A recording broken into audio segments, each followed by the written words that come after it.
live in a few seconds. Mm-hmm. 5, 4, 3, 2, 1. And here we are with should go to this scene. There we go. In the third versus fourth playoff, Austria versus Russia. I am here with SpecimenGwent. How you doing today? Yeah, not bad, thank you. Just woken up, so feeling a little bit tired, but looking forward to watching the games. Watched a lot of the World Cup yesterday, and there were some really exciting games. Russia, Austria, both very, very good teams. Austria winning it last year, and Russia like one of the biggest teams.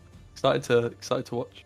Yeah, definitely. Got some cool deck lists to look at. So we're gonna be getting started in about 4 minutes, but until then, let's hop over and see what the players in our first match have brought. First match we are going to be watching is going to be Ferdinator versus Luha. We got Overwhelming Hunger, Uprising, Deadeye Ambush, and Pirate's Cove for Ferdinator here. Anything you want to say about these lists? I mean, like, just Uprising, I think is one that's sort of like crept up a little bit in the last couple of weeks. Like, it's like this sort of mid-rangey deck that's been performing quite well. You've obviously just got Vi, which is gone for the 2 Barbagazis, which I'm not sure how he's fit that with 2 lava. Normally, I guess he's just got the 1 Bargeist. So sometimes you might see like 2 Bargeists, 1 lava, but going for the extra lava points.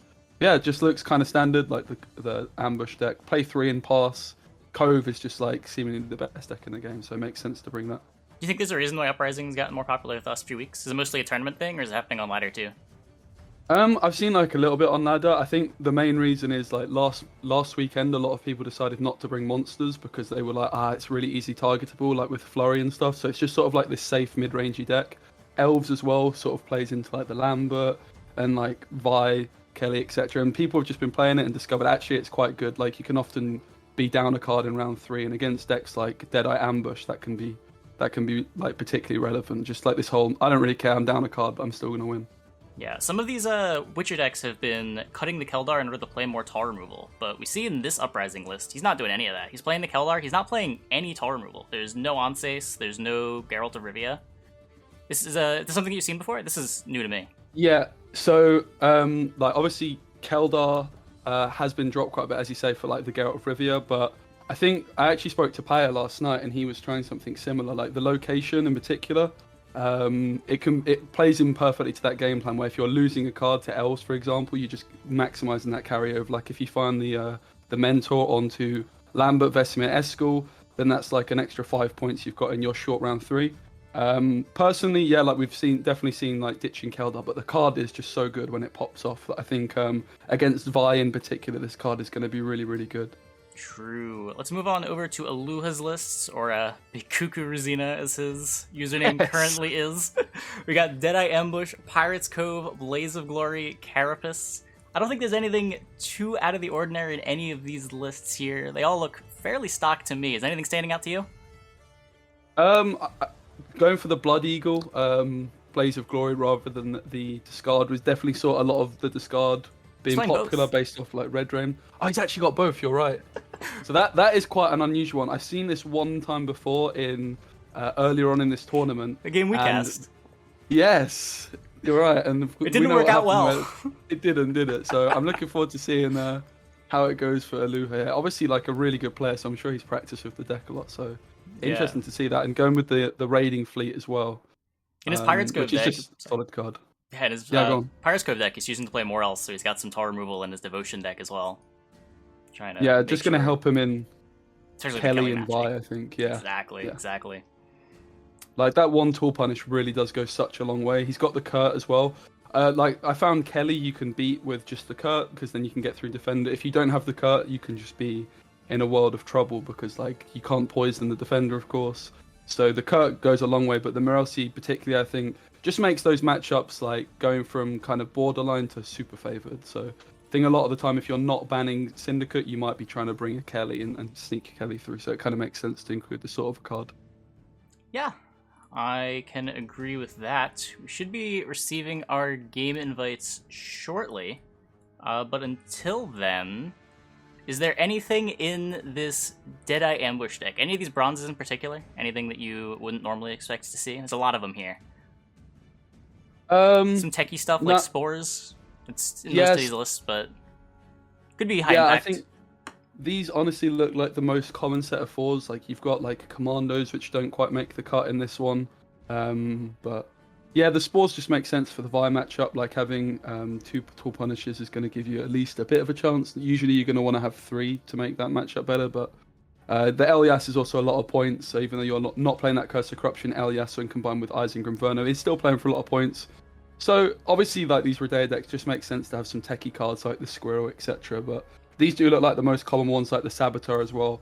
Makes a lot of sense with that just ability to get carryover in round one. Yeah, Saboteur is a sweet one, especially if you're just trying to queue this deck on red coin and just pass after playing a bunch of bronzes. Just lets you have some of that carryover for later on, make your golds even better than they already are. Yeah, absolutely.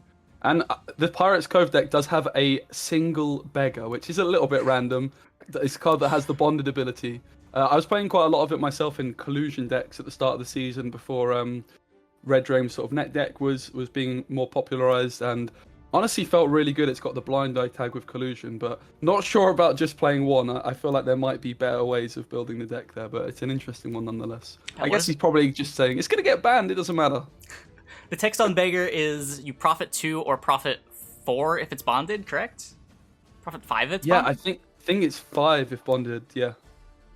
Might even be 3. Is it 3? Profit 3. Is it 1 point worse than Mutant's Baker or 2 points worse than Mutant's Baker? Yeah, 1 point, yeah. And then if you get the bonded, I think it basically works out. Sure, well, not going to be any bonded here for BigKukuRUzina.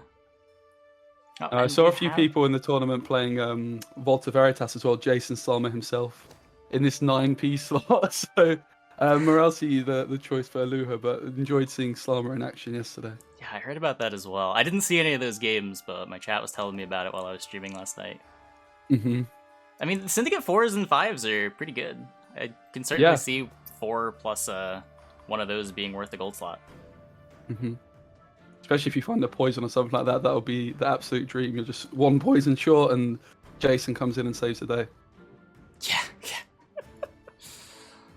Oh, you just need a couple of coins. You can play special cards too, right? So you can get like Eavesdrop to fix your hand.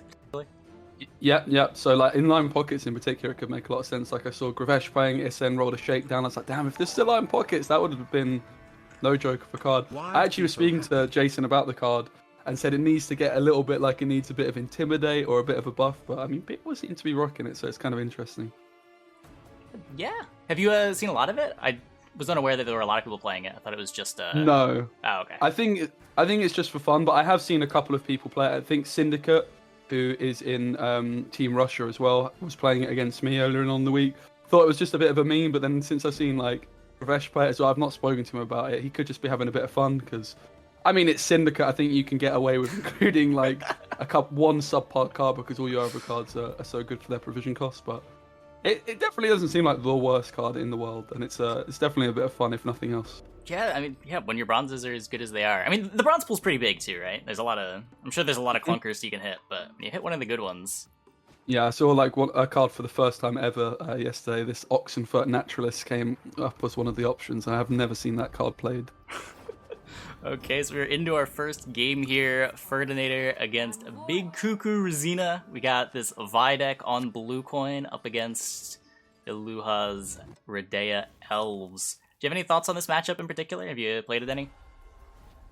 So like the thing to notice for Aluha is the fact he's only got the Heatwave and Spores, doesn't have like a Curse of Corruption or a Serpent Trap. I think like the deck you would take if you want to be better as elves into Vi is you would play Hattori Serpent Trap, but it makes your matchups like Skellige a lot worse. But going to be a little bit of an uphill struggle for Aluha. Having said that, he does have the Elias instead of a Tool Punish, which is still a lot of points. So probably I would say Vi favoured, but definitely interested to see how Aluha plays it out. Normally you would just play through and pass as elves, but maybe he might decide to do something different in this particular matchup. Yeah, I was about to ask. Normally when elves are on red coin, they just want to play some bronzes and get out. But against Vi, you really don't want to get bled by Vi, as their short round that they simplify to is pretty unbeatable. Do you think the matchup here is gonna change things, or you think the plan's gonna be maybe to try to win round 1 and get round control? Yeah, honestly, I'm not really too sure. I think like Aluha could go both routes. I would be tempted to say he could try some sort of push, but like just the best chance of beating Vi often is like a 2-0, or as you say, the last thing you really want to do is get bled down by Vi and then just lose the short round. So It'll be interesting to see. Alua will definitely have scrimmed this matchup. Of course, they know each other's deck list quite far in advance, so it looks like he's not taking much of an aggressive approach and is just going to try and get rid of some of his cards here. Yeah, this is certainly a matchup you would expect to see in Tournament Gwent if you're bringing Elves as your red coin deck. As Vi is very commonly a blue coin choice as well, with the ability to just make sure that you're winning round one by having that tactical advantage available. Yeah, and Ferdinator is like respecting the potential that Alua could get aggressive by playing the lava. Like, you might get a little bit greedy here and try and hold on to the lava and save it for round 2 or round 3, but Ferdinator decides he's going to bite the bullet and say, okay, look, I want to win the round a lot, so I'm going to not just sit on this lava and then end up regretting it, which is something I did do this tournament in this exact matchup, I must admit.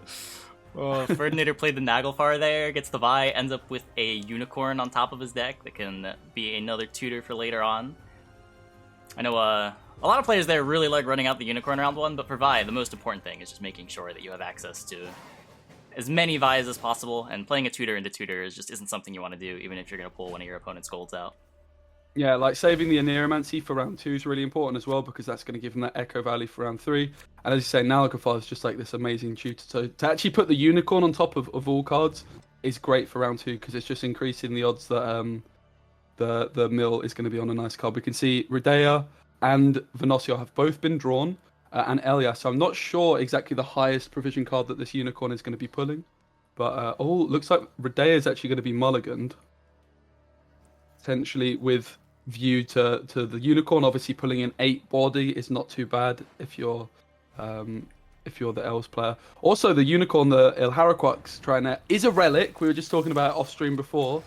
It is a relic card, and with the She Who Knows, I think that's going to be the way to go with that card. And that could be quite abusive at times.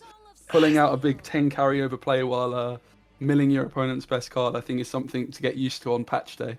It's definitely the type of thing that you want to do with Arequax. It's definitely a card that you want to play in round 1 to play golds that you want to play round 1. Typically, Arequax's problem is there haven't been a lot of golds you wanted to play round 1, but She Who Knows is definitely up there as one of the best options.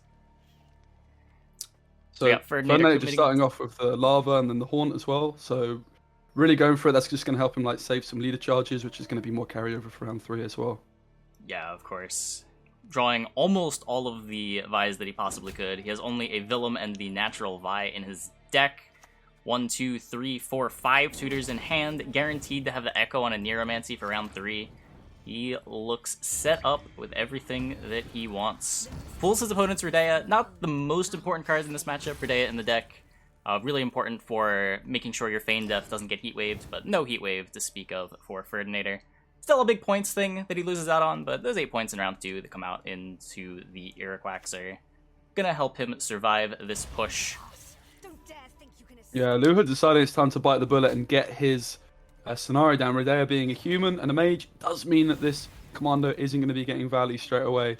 Remember, there was a conscious effort from Aluha to mulligan this Redea as well, so he knew what was going to be happening by this, but just getting that 8-point body. Okay, he loses the ability of it, but still could be a lot worse, I guess. Yeah, what were the next thing that would have gotten pulled if not for the Redea would have been the Isengrim? Yeah, it looks like, yeah.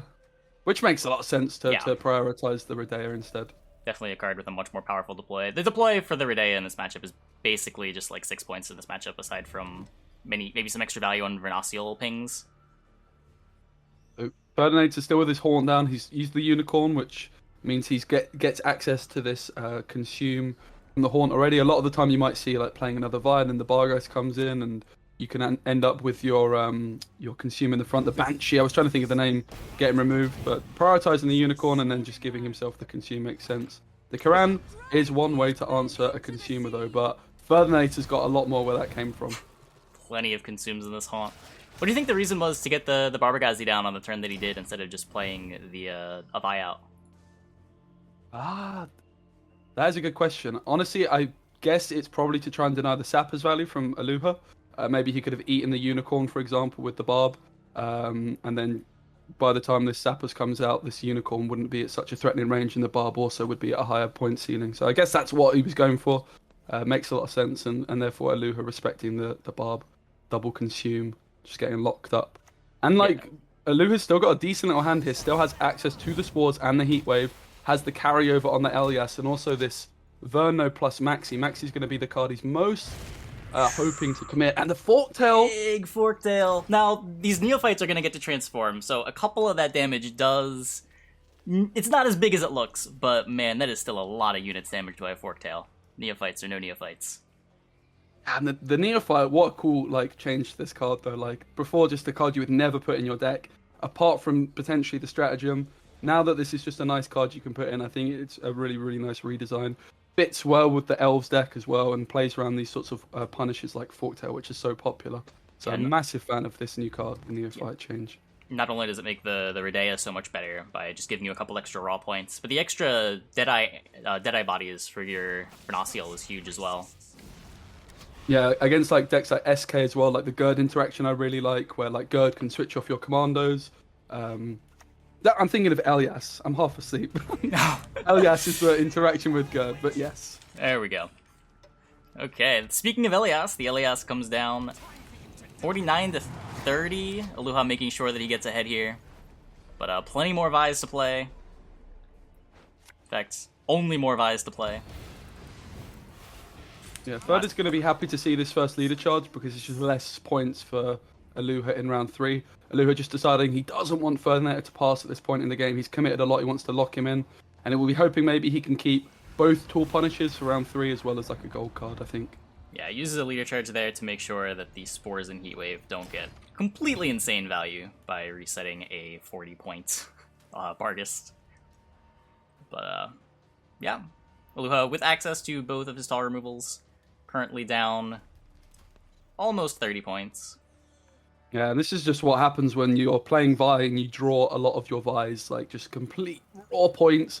But it is important to remember he is running a little bit low on consumes Ferdinator. It's quite risky in these kinds of decks to go into round 3 without any leader charges, because you're going to end up potentially, if your consumes are getting answered, having to put Vi on an open board and get Heatwave, you lose. So be interesting to see if he decides. Obviously, consuming with this Barghest is just going to play too much into Tool Punish, but will he decide to just play one Vi for the leader charge, because it is going to put a lot of pressure on Aluha, but does take the pass to conserve that leader charge.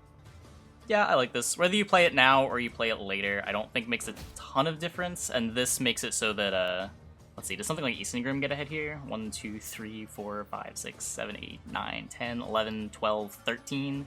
So Isengrim would play for 17 on board. So, I believe would be just short, assuming I can think at this time. Yeah, 22-point gap. So it just forces a tall removal out here. Yep. Unless for Vernaciel? Let's see, Vernaciel melee, 1, 2, 3, 4, 5, 6, 7, 8. That's 21. That's too short. Yeah. Just seeing the Spores come out. Ooh, Spores in both leaders' force. Yeah, with the fact that this Maxi and Redea down on the board, this Commando just wasn't popping off. Actually, this Unicorn pulling the Redea played for a lot more points than it looked like, because this Commando was just switched off the whole round. Yeah. I think it would have saved at least one leader charge for sure for Aluha if this Commando got a little bit more value. Yep. Picks up a couple of consumes alongside that in Neuromancy. Still can draw the natural Vi, can still draw the Villum, but with only one leader charge and the opponent having a Heatwave, it's not like you can play a Vi and then expect to consume it with a Barghest on the following turn. Aggressive mulligans from Ferdinator as well. Was looking for that Vi, doesn't find it. This Spores is going to be basically a 0-point card. Potentially maybe just getting a reset on one of his own cards. But Aluha could also try to play around that. However, if you're on Aluha's side, all these leader charges gone means that your Yave and your Isengrim are a lot worse, and you're going to be forced to play this Vernaciel in the back row. Does still have the Heatwave though, but Ferdinator has one consume in hand and does have access to 3 Vies as well as a leader charge. I think this Lizard lives, right? Because all the leader charges were used? Yavin can only deal 4. So he's going to have 2 consumes. Is that alone enough? Does just 2 Vies win?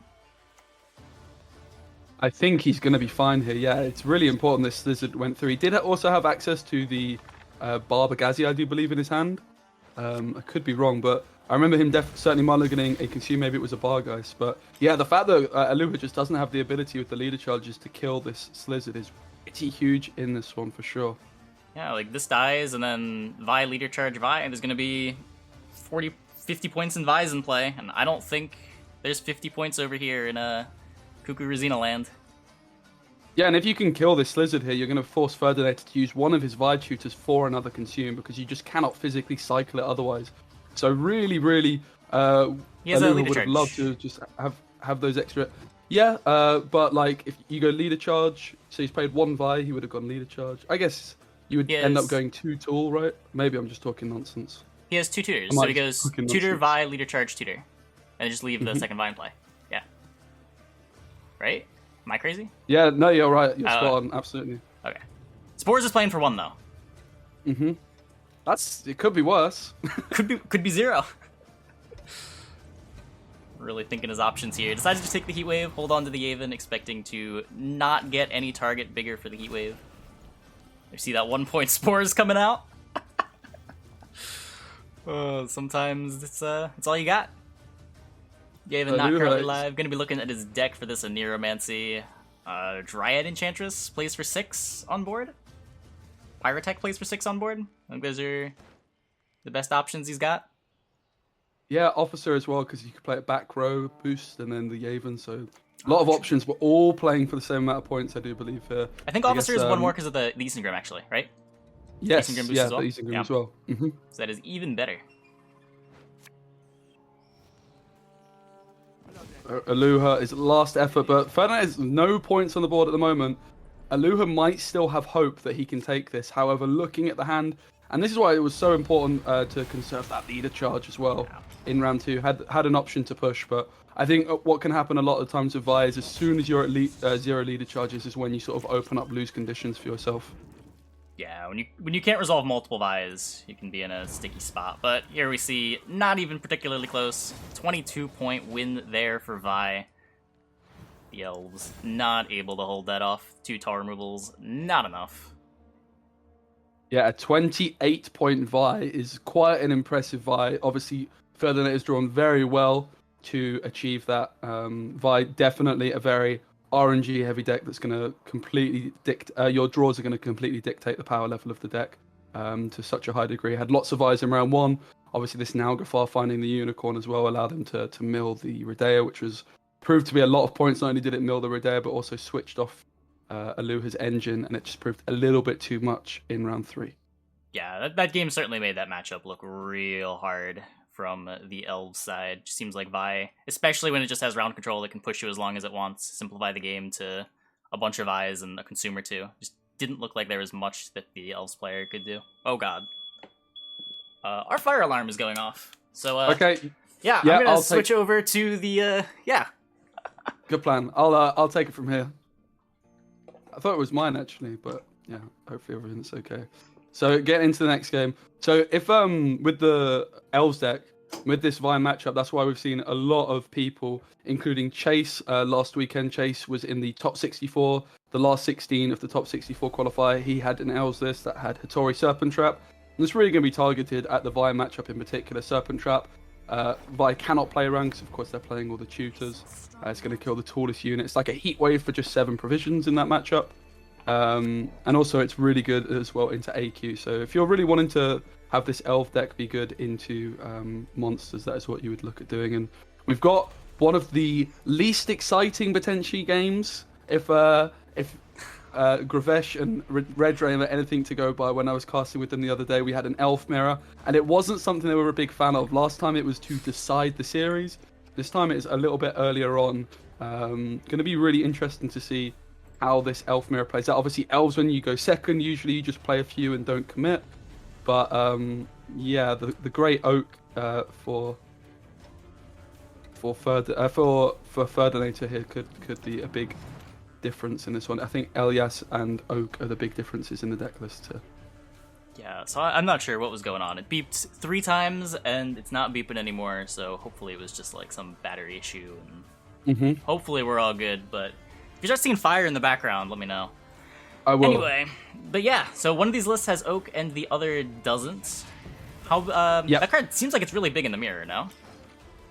Yeah, I think you can have like potentially an overswarming issue as well with Elias if you go to a long round. So maybe you're if you're Aluha, you're incentivized to try and do some sort of bleed. I don't know. I would just be worried if I was Aluha of overswarming. Also important to note, Ferdinator, I don't know if this was a conscious decision, I wasn't paying enough attention, maybe chat can help us out, but has actually kept the Aileron in hand. It means he's going to be a lot more free to commit elves in round 1 without overcommitting and thinning the Aileron. Yeah, it's a play that I really like. A lot of times in these mirrors, it's about just making sure that you have the most card quality left over in the later rounds, and making sure that you hold on to that Aileron lets you both play more bronzes without losing card quality, as well as just guaranteeing that you get to keep your Aileron, and they might not be able to. Helps with both round control and card quality, even though, like, you would think, like, those 5 extra points would help you get round control, but in a way, your opponent sort of doesn't want to pull their Aileron out, because they lose those 5 points for later, so sort of encourages them to commit less than they might otherwise want to. Yeah, with Isengrim, it's even that extra point, right? So it's like more like a 6 point, maybe even. Often you might Yaven the back row, but potentially it could also give you like some extra points on Yaven, but it's just such a solid card in itself. I think it's really one of the best cards in the deck. I think if other archetypes had a card similar to Aileron, it could really improve them. Maybe like Dwarfs, if they had some sort of card like this, I think that could be pretty cool to explore maybe down the line. Alua just taking this pass early before committing any big cards. No Aileron thinned either, and just gets out. Played the Maxi, and we're not sure if he shuffled or not. And Ferdinator here looks like he's going to be forced into the long round, which I would be a little bit worried if I was if I was Alua here, just because of the overswarming potential with Elias versus the Oak. But obviously the Elias is going to absolutely pop off with Isengrim and with Venosio front row as well. Yeah. So we're seeing over here, this is a Neuromancer resolving, correct? Might be Maxi. Honestly, maybe it's Aniro, yes. Yep. There's the Aniro playing his own 7-point Dryad Enchantress there. Going down a bunch of cards to take the round. Definitely just going to be seeing a 10-card round 3 here. Yeah, so Ferdinator is going to be going first in this mirror matchup, which means he's maybe going to be more of the aggressor in this round 3. He might try and establish board presence and then come through with a big Venosio that just sweeps up. Obviously, he would get access to Yaven potentially earlier on as well. If you're Alua, it will be interesting to see the approach he takes. You can take it a lot slower. You can try and just sit on a lot of your cards and then let the Verno just come through. Maybe you could use your Neophytes to try and reset that damage and make that a lot worse. And also Alua here has the option of just playing one card and therefore getting a few extra mulligans. So in theory, Alua has got better chances of having a stronger hand in round 3. Ferdinator also keeping Aileron in hand. The reason he's done this is that just means that he's got a free mulligan for round 3. He can take as many mulligans as possible and doesn't have the risk of this Aileron bricking back in his hand. Yeah, Aileron won't be bricking. He does have a lot of bronzes still in the deck, but still looking for his Oak, still looking for his Feign Death. I imagine Heatwave, not the most important card in this matchup, is still probably better than most of the bronzes in his deck. See, just the 2 points carry over Sapper, buffing up that Yaven. Yeah, so card quality going to be super important here. Alua does have that extra mulligan and finds the scenario, as does Ferdinator. Both players finding the biggest card in their deck. Of course, both have access to a Neuromancy as well. And just that extra mulligan or two on the side of Alua. Will it make a difference? Still looking for the Redea and the Verno, and does have the potential of hitting this Aileron. A big mulligan here. All eyes on Alua. One mulligan. He has an Nero. He just needs to find one of the two. One of the two. He still has the Aileron in deck as well, potentially bricking him. Decides to just keep it. So he's going to be missing... Brave man. Yeah, missing either Verno or Redea, and on his opponent's side, just Great Oak missing, unless you think Heatwave is particularly important. Well, yeah, I guess in this case, Heatwave could be pretty important if he's not gonna Nero for the Redea. If he wants the Verno, he's gonna play the Heatwave into the Feign Death into the Heatwave. Yeah, Heatwave in this matchup, a card that doesn't find that much value. The only real time it does is in these traps variants where you could Heatwave a Crushing Trap. It's just playing as like a value play, or maybe like on a 7 or 8 point body. But as you say, without the Redea, suddenly this scenario becomes a much more tempting Heatwave option. You're going to be denying a lot of Venosio value in the front row as well as Isengrim value. Of course, you play around that by using the stratagem with Redea. The turn you proc the scenario, you would also just click the stratagem, which is going to proc the first chapter. So definitely a big miss for Aluha. A little bit surprised to just not see him just go for it and say, look, I need one of these cards. I know I would have been tempted to take Mulligan, but he decides maybe his hand's good enough, and he just works on the assumption maybe that Ferdinator's missed the key card as well. Okay, so Great Oak versus Heatwave. The amount of points this Feign Death is worth on the surface is just 12. You get the 6 points from the elves, and then the Waylay, which is 3 damage, and then 3 more. But all these Deadeyes, all 3 of those Deadeyes that you get, are going to be worth more pings on a potential Vernacial. They're more points on your Isengrim. They make Yavin live sooner. You're killing one of your opponent's Deadeyes potentially with the Waylay. The amount of points that the Feign Death represents there is definitely more points than the Great Oak. And Ferdinator respecting that, using his Aniro to take it out, leaving his Oak stranded in deck. Yeah, the Heatwave just playing for a lot of value. However, it is, while the Heatwave is great here, it is at the expense of playing a Great Oak, because it was off a Neuromancy. There was a decision that had to be made. So while, okay, Ferdinator is going to be really happy to have Heatwave that, he still missed his Great Oak, which is going to be a really big card. And okay, look, Aluha has had his scenario shut down, but we were talking about him having the potential of maybe overswarming with this Elias in a long round. So maybe it's not a complete disaster for Aluha here. Yeah, potentially. The Dragoon moving the Swordmaster out of the melee row. No counter movement here. Looking at the hand, Bowman doesn't have a target in Ferdinator's ranged row yet. Nothing for the Elias at the moment. No lock target for the Kieran. Are we, Yeah, just gonna play the Bowman slightly suboptimally. Dealing 2 damage to the Vryhead Dragoon. 1 point in order to leave open all the options from the Aniromancy later on. Now, we know this Aniro is almost certainly going to be on the Verno. If it was going to be on the Redea, he would have done that before he played the scenario. Ferdinator with the Neophytes. Yeah, and if we just take a look at the board state, this is often a big advantage of going first in just developing your board a little bit earlier. So Aluha took that pass on 7 in round 1, which forced Ferdinator to win the round, essentially, and go down a few cards, forcing the long round with Aluha going first. And he's just able to develop his board a little bit quicker.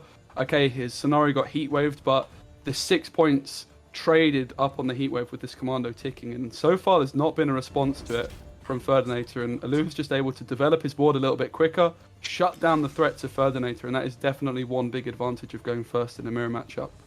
Yeah, Aluha getting down that to reveal to take out one of those 2 Neophytes.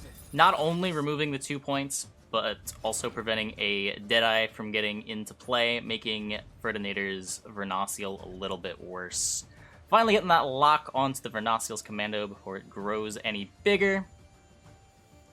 And look, Heatwave on a scenario, normally so good, but it actually, this Aluha's scenario traded up 7 points on the Heatwave. That is a lot of points. Yeah, that's the crazy thing. Like, the Heatwave was definitely worth taking on the scenario because the potential points that the scenario was still going to generate was so much. That just, scenarios generate so much value that it's worth using your Aniromancy, sacrificing your Great Oak, just in order to prevent those last 2 chapter procs. Now we see... going for the front row as well, just going to be that big payoff for the Isengrim and Yavin and things like that. Mm-hmm. And the Vernacial, of course, who is buffed at 7, and also Aluha did get that 2 carryover on his Yavin as well. So both players having equal carryover into this round 3. Ball leaders still available for both as well. Yep, Redea coming down for Ferdinator, setting up for that Feign Death. Much worse to play Heatwave on the Feign Death when you were just denying a Waylay. Likely not something that we're going to see. Wait, in this matchup, is that worth it? Oh, that's a really interesting question, because, I mean, if you can't, Isengrim in time to protect your Deadeyes, I guess it could be. I guess it might just be better to try and protect your Deadeyes, but... Because what else is really Heatwave interesting doing? Yeah, it's just going to be playing for 8 points, right? Not even. There's no Redea. It can hit... Oh, going to be 8 with the Isengrim on the... Yeah. Because the Vernacial's commando will grow to 8, sure. But the Waylay's worth definitely... 6, gets you a token for Vernacial, potentially kills an elf for Ferdinator, potentially kills a Deadeye for Ferdinator, depending on how this gets sequenced. I think, honestly, there's quite a lot of merit into this idea. It's not a line I saw, but the fact that you're going to be protecting your own Deadeye and denying your opponents, these Deadeyes are worth a lot of points. They're +2 on Verno, +1 on Isengrim.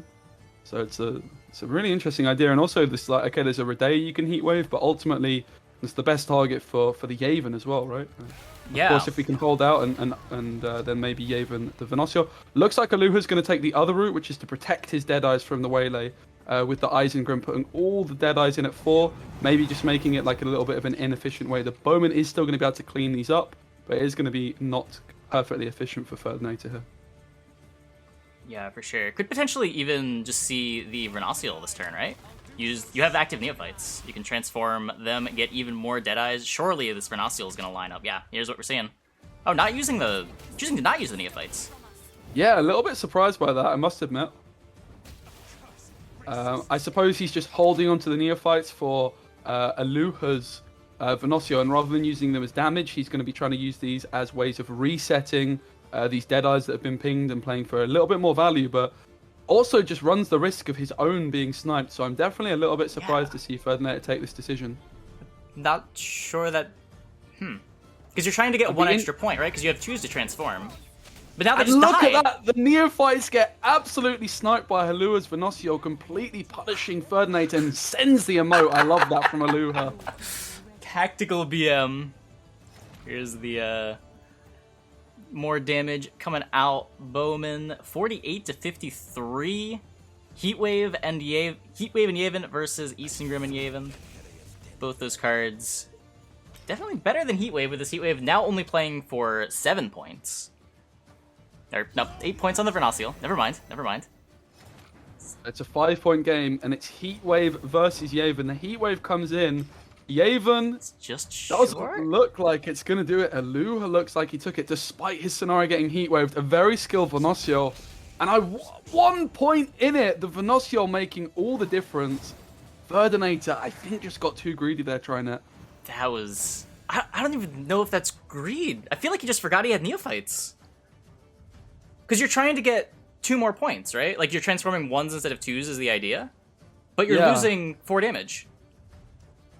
Yeah, seems like just a misplay to me. I'd be interested in what people in the chat think. Of course, we've got some very good players, I'm sure, watching.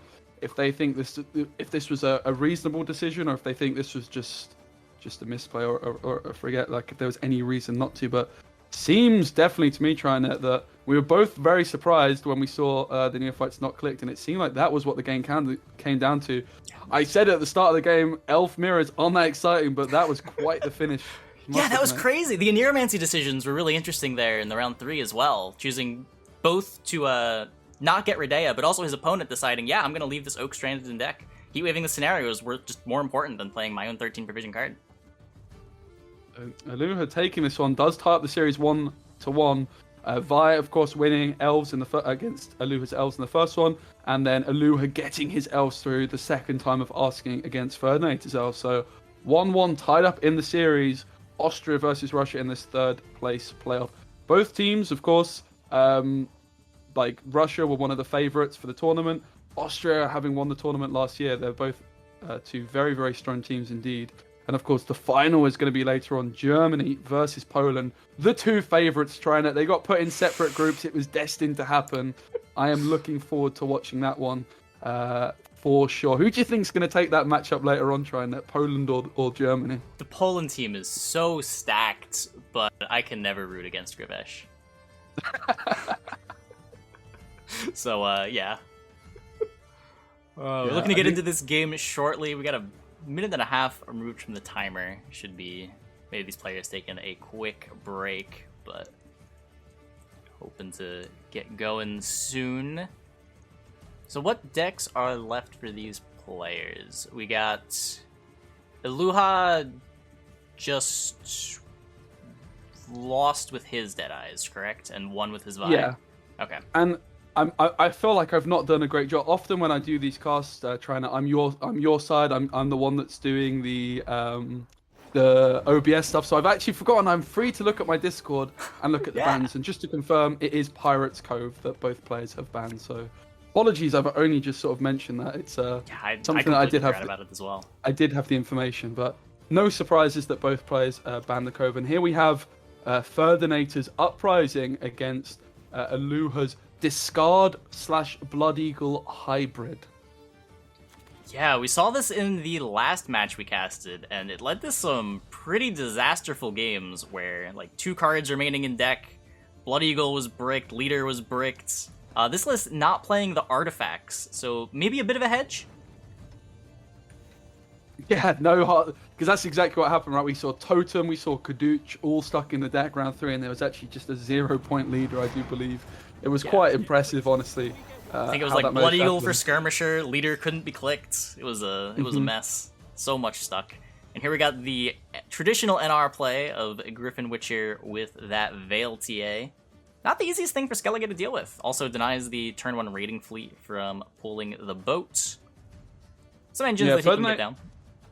Ferdinator has got quite an interesting deck list because he hasn't got that Geralt of Rivia, as we mentioned, going instead for location Keldar, but does have a little bit control in this Margarita, and double boiling oil, certainly not a very common thing to see at all. Often, just one boiling oil as an option on John Natalis can be good. Of course, you've already got target practices in Witcher Northern Realms, which is just a fantastic card, but this double boiling oil, I think, against Skellige in round 1 in particular, could be quite good at shutting down engines. And this play from Aluha I really like. He's offering Ferdinator the option to kill the Greatsword, but if he does, it's going to enable the Hjalmar. Yeah, but not as you were saying, not only is he not playing Geralt, he's not playing any removal in his golds. He's not playing an Anses either, instead just opting for points golds, both Keldar and the location. Decides to Kersaran to get an Adept, which will pair nicely with this Ranger. Potentially Natalis gets target practice to get another token as well. Got the Griffin Witcher going. I must say, I think the biggest star of the show in this Witcher Northern Realms deck is the Bronze Core, as well as the Erland and Vesemir. Just you get so much carryover, and these Adepts and Griffin Witchers, the Adepts, so good at just syncing up damage with target practice, just playing for really good points, and the Veil on the Griffin Witcher just offering such a threat in round 1, particularly when you play it off the location. Just fits perfectly into the theme of the deck with the Erland, the Vesemir, the location getting incredible carryover. And just gives you such a clean way to win round 1 without committing much at all. Yeah, the Bronze Core for this deck is just so clean. Everything just works so nicely together. When we got the cards spoiled, it initially looked a little disjointed, but it sort of shaped together, especially after Griffin Witcher got the buff with Formation.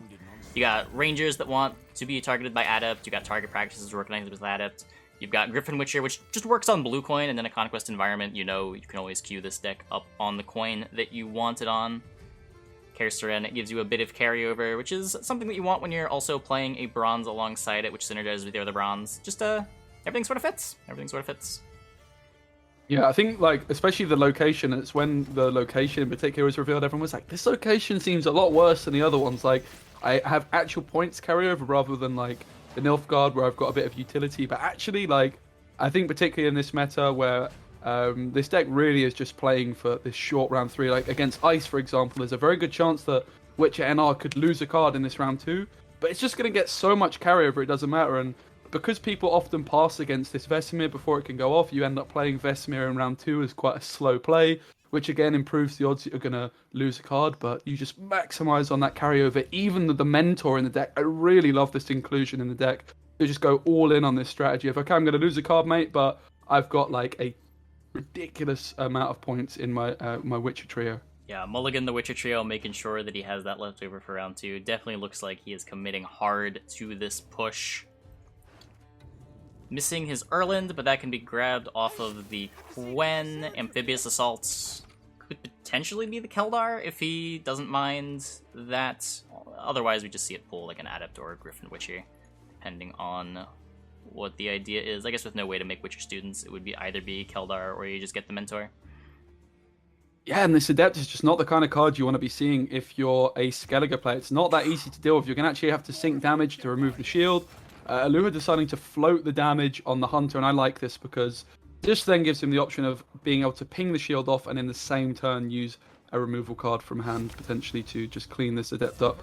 Otherwise, what can happen, you can ping off the shield and then transform, and you just wasted a point of damage. So makes sense to just float this damage on the Hunter to combine it with removal. So Skjolder, for example, could clean up the Adept here. Yeah, and that looks like what we're about to see, I think, as he uses the ping on the active Adept. Yeah, Squirtle coming down to deal that last 4 damage. Back over to Ferdinator we go. Needs Adrenaline 4 to play the Mentor. No boosted units for the Scytheman. Yeah, just takes the Boiling Oil onto that Hunter. Yeah, and I think like the other thing that works so well in this Witcher NR deck, we've talked already about the carryover, the fact that your opponent is incentivized to pass early in round 1 before you can play your Vesemir, particularly with the Griffin Witcher Veil just accelerating and meaning the round is very difficult to win. Often it just makes sense to pass before the Vesemir comes through. And it just means you can preserve this Amphibious Assault for round 2, which means you're guaranteed this gold card in your hand for round 3 as well. So you've got the Witcher trio with all the carryover, and you've got this guaranteed top deck of a fantastic gold card as well. Really just synergizes fantastically well together. And I think that's why we're seeing it be so popular in a meta that often, these decks like Ice and Elves can gain card advantage in round 2. I agree, this bronze package is just incredible. We see the raiding fleet come down onto the Erland. Margarita taking the opportunity to lock the longship in the meantime. Still staying ahead here, just slightly, 12 to 10. My biggest peeve with Margarita, Trinet, is this interaction with the ship. Worse than Dorogray in this situation. At least now, though, she does have the advantage of being pulled off Assault. And Lambert is found off the Mentor, which is exactly what you're looking for.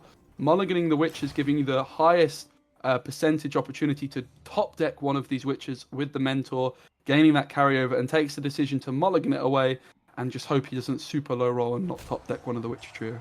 Yeah, there's certainly a lot of situations where Marg is worse than a Dorogray, but being able to Amphibious Assault it out is just too relevant to ever consider making the swap, I think. But yeah, 18 to 12 does appear Ferdinator is going to lose his card in the push, but man, this carryover is something. Yeah, and this is again just why I love this location inclusion. You just go all in on this strategy, and especially the Mentor. I really like the deck building decisions from Ferdinator. Even just including Keldar is just another card he has in round 3 that's going to trade up on removal, because even if it gets removed, at least you get this Witcher Student, which could give you an extra point on your Scytheman and your Leo as well. Yeah, we got the Blood Eagle for the Raiders, just another low commitment play. Though that was the second Blood Eagle, so not the lowest commitment, but pulling a bronze out of deck instead of a gold. Ooh, is going for the first AA. Makes sense. Makes sense. Are we just gonna pull out Ravage's Royal Guards? A card we don't want in round 3? Yeah. He acknowledges he's losing his card. He is okay with it. Yeah, and it's just awkward for Haluha. His hand is just full of gold cards, really. And even this Skirm, okay, you could just throw it away, but ultimately you're going to end up playing the Bernard Brand anyway. And particularly if Bernard Brand's going to top deck some gold cards here, trying that. Haluha, okay, look, he's going to have card advantage for round 3. He might even get to keep his Ice, but he is likely going to be committing some gold cards he doesn't want to here. Yeah, would you play the Baron this turn? Like, you certainly can't just play the Skirmisher, right? Yeah, the Hjalmar might be tempting as well, but I think ultimately the Burner's going to have to be played, so wouldn't be too surprised to see either the Burner or the Hjalmar as the options here. Does prefer the Hjalmar, valuing keeping that proactive potential with the Birna. Has that 10 in the graveyard, the Greatsword definitely making a lot of sense there to go for the Hjalmar. That is the best thing about the Greatsword, giving you 10 removal on Hjalmar. Turns Hjalmar from like a little bit lackluster at times to a huge one. And again, Ferdinator just doesn't care. He knows he's losing card advantage. And maybe Haluha now does have the luxury of just dumping down this Skirm. Because I like this a lot. Ferdinator would have to commit a massive 20-odd point play to force this last card from Haluha. Yeah, like I'm not even sure full leader plus Leo does it here. And Ferdinator, yeah, he wouldn't want to commit that much if he had to. So here we go into round 3. Still got the Iced, still got the Herald, still got Coral plus Birna. Gerd, probably not at its best, but still technically has Gerd too. Picks up that Echoed AA. Selected mutation? Not great, but could help him find the Witchers if he's somehow missing them. There we go, got the Eskel. Does find the Coral over in Skellige Land. Yeah, like, I find Selected Mutations to be an awkward card to have in a hand and around this short, because you don't want to mulligan it, because you could then draw another Witcher and Brick, and then you don't have an option to fix your hand. But equally, like, it's not really the kind of card that you would love to have either, so bit like of a decision here. What is gone for? pretty nice Does hand here keep it. for Aluha. Ferdinator did not end up finding the Keldar. This huh? Is Yeah, and Selective with no Mutation doing threat of... anything? I think, like, again, it was just a card that he didn't want to mulligan because then he might not have access to his witches. It's definitely an awkward one for sure. That is one downside that the Witcher trio has. Like, it's just easy to break. And of course, Ferdinator, Margarita having been played, I do believe, on the ship in round 2, and no Einsace threat does just mean that this Coral can be played proactively without clicking, which of course means that she can get damage with her discard. Excuse me. Yeah. No fear at all. Ferdinator going for the Amphibious Assault onto the Adept, making Selective Mutation play for an 8 instead of a 6. I mean, you don't play Keldar over... Is Keldar better than Leo, maybe? After Selective Mutation? No, is it?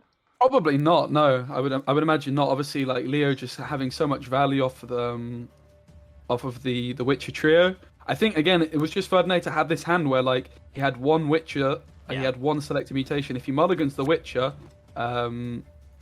if he mulligans the Selective Mutation and hits a Witcher, he just like is feeling super sad, right? Yeah, So I guess like it's just... Adept is playing for 11, 12, 13, 14, 15 after the mutations, and Keldar... I mean, if they both just die. I don't know. Yeah, and Aluha didn't top deck this this Jutta as pointed out in chat by Kosak, which means he can just go through with that ice, cleaning up the Adept, which is actually going to play for an awful lot of points with the fact that this Selective Mutation is in the hand of Ferdinator, who does just slam this 20-point Witcher trio trying there. Not bad at all. And there's the Herald off the burner as well. Oh man, this is looking good for Skellige. You what, discard the... I mean, the boat's only worth 1 or 2 more, depending on what you're expecting. Just discard the Gird? So you're not giving your opponent the 1? Yeah, like the Gird, you could just back row the Gird as a 7, but I mean, the Gird and the Invader are playing for the same amount of points here, so I don't think it actually would make a difference. Of course, one thing you could do is you could upgrading the Gird, same right? as the Witches. You get to discard the Gird for 8 instead of discard the... Oh, just discard the boat instead. 6, I guess? With the leader as well.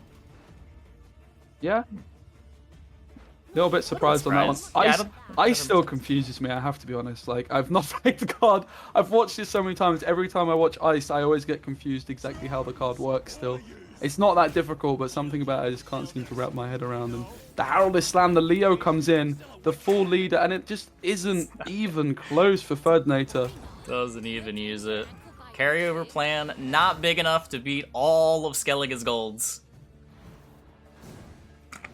Yeah, like, I mean, Ferdinator went all in on the strategy of the carryover, of course, did miss the Keldar. Just seemingly, this push in round 2 was just a little bit too weak, didn't get enough good cards from the Skellige player with Ice still in play. I think that's certainly something you're going to want to try and get out of Skellige. If you don't have card advantage, at the very least, you're going to want this Ice to be out of the equation. So, Skellige finding the win against Northern Realms, probably not a massive surprise, I have to say. And little bit sad to see the uprising strategy just, even though it went all in on this carryover play, just wasn't even close to being enough in this short round 3. Yeah, I think even if the NR player drew perfectly, if they had the Keldar with Selective Mutation, they're still losing that game by double-digit points. It just didn't look close. Yeah, I think like it just came down to this round 2, just not getting out Herald or the Ice just proved too much. Yeah, too much left over. Wasn't able to force out the quality. So we got Ferdinator back on his Redea Elves up against Aluha's Carapace list. So, is this a matchup you're very familiar with? Yeah, like this is kind of like the centerpiece of the meta almost, because like a couple weeks ago when Red Rain was in the top 16, he had Elves, he had Kelly, and like it just seemed to work well. Like the Kelly was doing well into the Cove, but then Elves kind of came out of nowhere, which is in theory really nice into this Kelly deck. You've got the movement tools, you've got the tool punishes. It's not a matchup I've seen very often recently at all, because a lot of the time the people that brought Keltalis would actually ban Elves. So it'll be interesting to see how Aluha handles this matchup in what should be, on paper at least, quite a tough ask for Keltalis. Yeah, Ferdinator has Purifies, multiple movements, a ton of points. Even though the deck goes wide into Kelly, if the Kelly is not living multiple turns, it's just burning a 3 and then going to the other row. Is something... A big thing in this matchup, though, is Siri Dash cannot be locked on blue coin because of the Crystal Skull. The only answer Ferdinator is going to have is in the shape of a Heat Wave. He has a Neuromancy to tutor it as well, but unfortunately not skilled enough to draw it in round 1. So Aluha's win con here probably is this dash not being answered, and it does look, at least to me, if the TA is taken, the Crystal Skull, that there's no response. If Aluha doesn't take this Crystal Skull, the lock could come in. He doesn't take it! Not to take he respects it. the Heat Wave! There's no access to the Purify either, right? He plays the Taskmaster, but it's not in his hand. Big moment in this game. Aluha, bear in mind, doesn't know the hand of Ferdinator. Doesn't want to just play into this big Heat Wave, but looking at the hands, we know maybe the best line for Aluha was just say, look, mate, I'm not going to respect your Heat Wave. I'm going to just say, I'm in a bad spot here. It's a dodgy matchup. I just need to pray, basically. And we know, of course, it could have gone through. But, I mean, getting the Karan out is also good in some senses because it is also another movement tool. Cards like Nithral, Kaltalis, even if you use a leader charge on them, would be moved. But with the Making a Bomb and Dragoons still available, Ferdinator's not going to care too much about that. So, what an interesting start to this one, trying to... It looked like the stars aligned for Kaltalis, but actually just having to make some tough decisions here, and seemingly just made the wrong call based on the hands. This is the problem with playing to not lose sometimes, is you try to play around everything, but you just can't play around everything because your matchup's unfavored. Sometimes you just gotta take risks, and just Luha not willing to take the risk there with the Siri Dash gets punished by the lock, despite his opponent not having the harder answer if the TA was used. Sort of effectively... It like opens up another out for Ferdinator as well. Like not only is it playing to not lose, but like now your dash doesn't resolve to 3 cards instead of 2 cards. Yeah, like even with the squirrel in hand as well, like there's some potential punish for Aluha if Ferdinator had to a Neuromancy for Heatwave, for example. True. Like having your Neuromancy squirreled as elves can be huge because the deck is polarized so heavily with just a ridiculous amount of 4 provision cards. And so many high-end cards like Redea, Venosio, the Scenario. So, like, getting rid of that consistency card can be absolutely huge. Yeah. Pyrotech coming down for Ferdinator. A nice drone coming out to try to absorb the 2 damage or the 4 damage if that Pyrotech does end up getting clicked. 9 to 24 though, and it is elves. Probably not the best deck for contesting the round, but gonna see a couple more bronzes come out. Bowman dealing that 3 damage. Aluha with plenty of more stuff to play. You can play the Squirrel, can play the Pact. Decides to go for the Pact.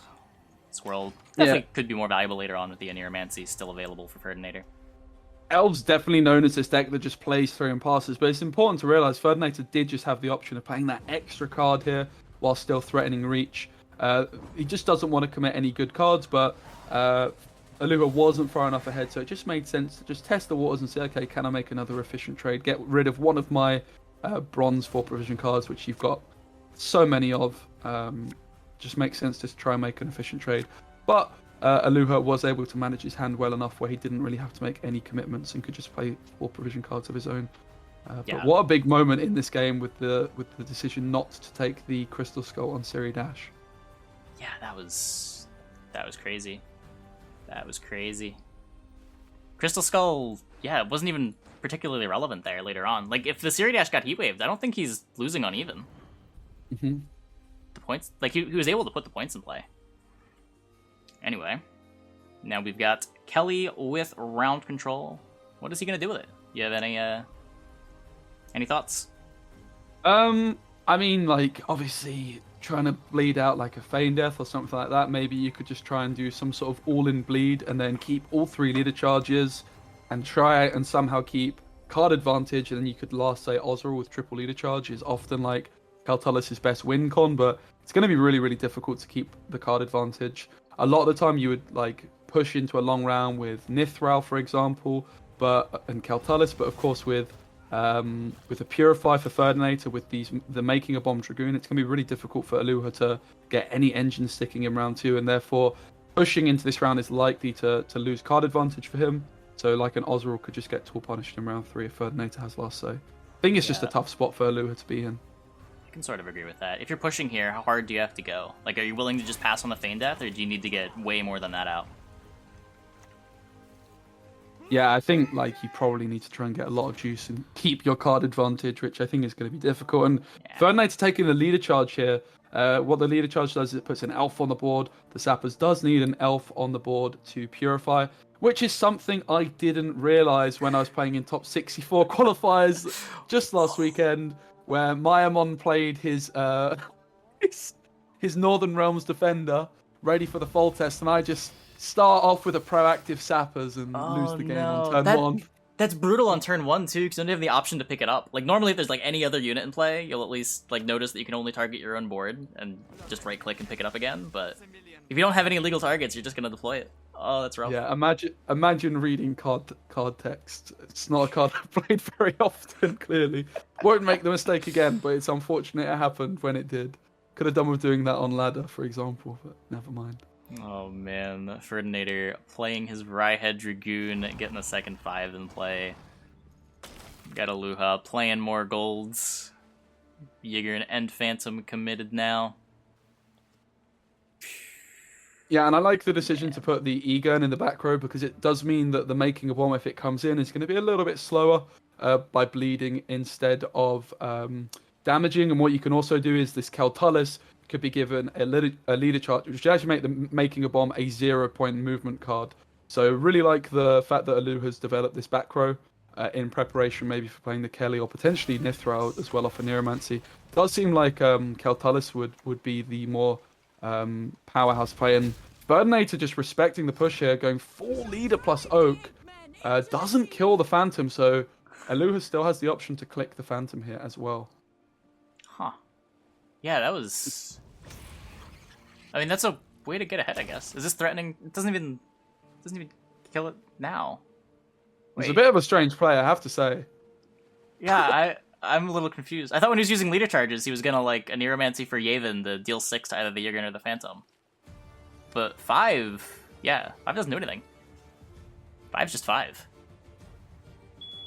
Yeah, Yavin would have done it as people in chat, as Kosak again pointing out, but the Oak certainly didn't clean up there. And Ferdinator now with the Isengrim, he is 14 points ahead, but has now used full leader. He's going to be hoping to hold on to the scenario and the Feint and the Venosio. Now, if you're Aluha with the full leader commitment, it might just be time to accept, okay, look, I'm going to be probably losing a card here, but maybe I can make some efficient trades with this Forktail. I could a Neuromancy for a bad card and hope to get out some good things. And I mean, even the Making a Bomb and the Dragoon are actually really, really valuable cards for Ferdinator potentially, because they are the only movement tools that he has left.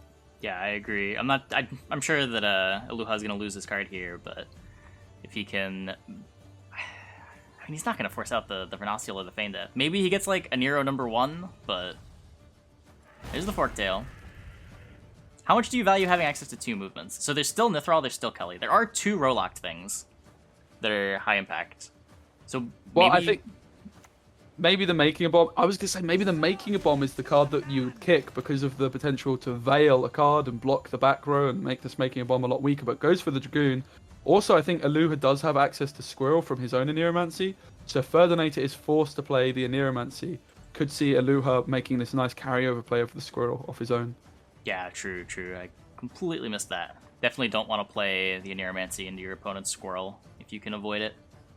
Now, with only 1 movement, either the Nithral or the Kelly can survive through movement, but there is still a Karathi Heatwave and a Yavin left over to deal some damage for Ferdinator.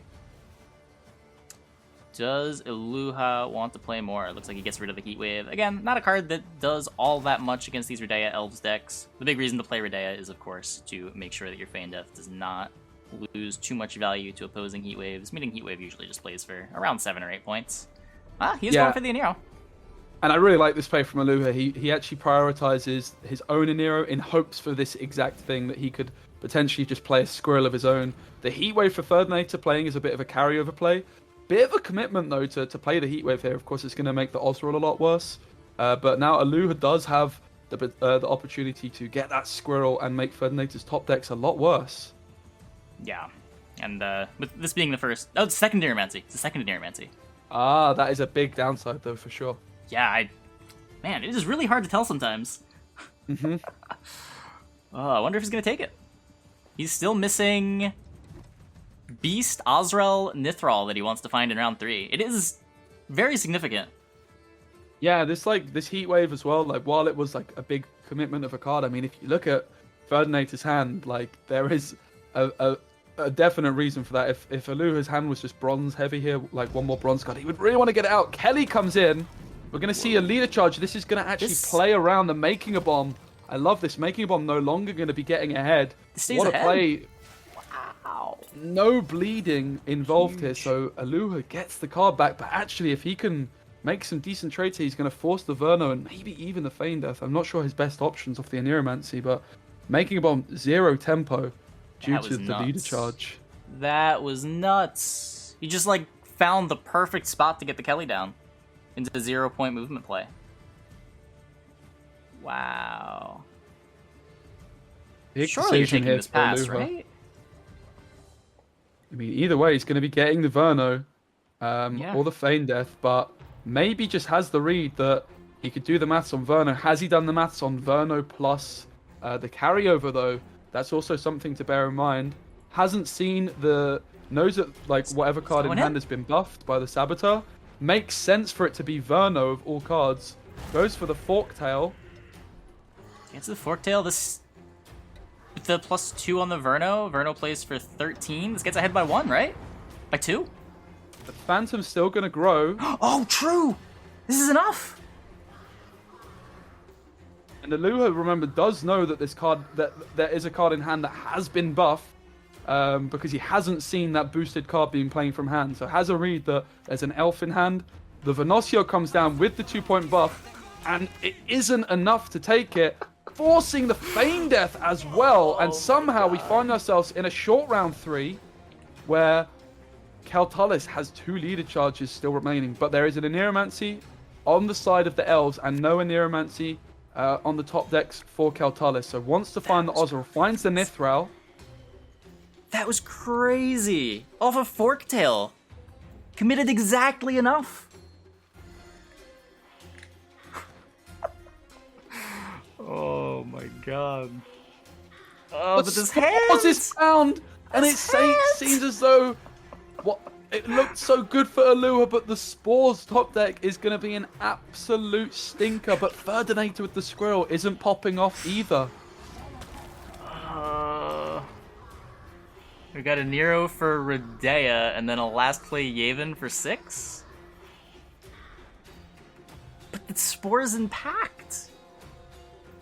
We see the Redea come in for the Magic Lamp correctly. Would have been a definite misplay to have taken the TA here, with the Spores being the card in hand.